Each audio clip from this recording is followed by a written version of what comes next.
Idol, magluluto tayo ng bagoong na alamang mga idol. Masarap to mga idol. Lalagyan ng gata at saka sili.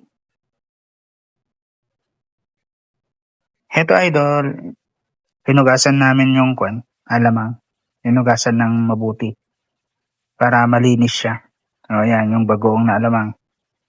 Nahugasan na mga idol. Tapos, yun, lulutuin na lang.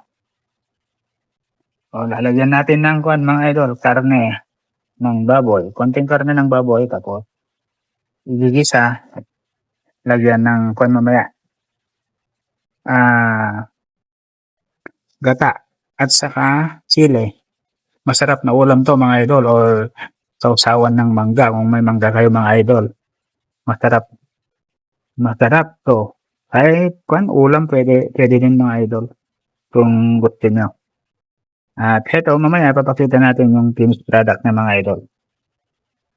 Yun na mga idol o yung sili na ilalagay natin.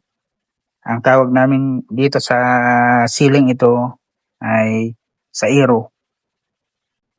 Yan yung tawag namin kasi sobrang anghang yan mga idol.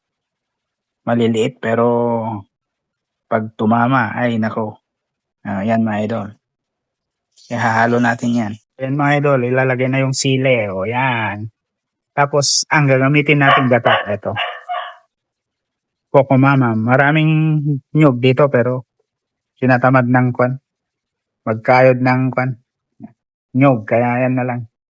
O yan. Ilalagay na yung alamang. Nahugasan yan ng mabuti mga idol. Kaya hindi na siya masyadong maalat. O yan mga idol. Tapos mamaya ihahalo natin yung Coco Mama. Yan mga idol. O yan mga idol. Ihahalo na yung Coco Mama. O yan mga idol. Itan mo natin yung barang mo dyan may tagtatay. O. Nakahalo na. At yan mamaya idol. Papakita ko na lang mamaya yung pag maluto na. Malapit ng maluto. Nalagyan na ng magic sarap at saka kunting asin. Kasi hindi na siya maalat mga idol. O. Wala na yung bagoong na alamang. Pero masarap yan mga idol. Lalong-lalo na pag, yun nga sabi ko kanina, may mangga ganun sa usawan niya. Masarap. Kahit ulam pwede talaga.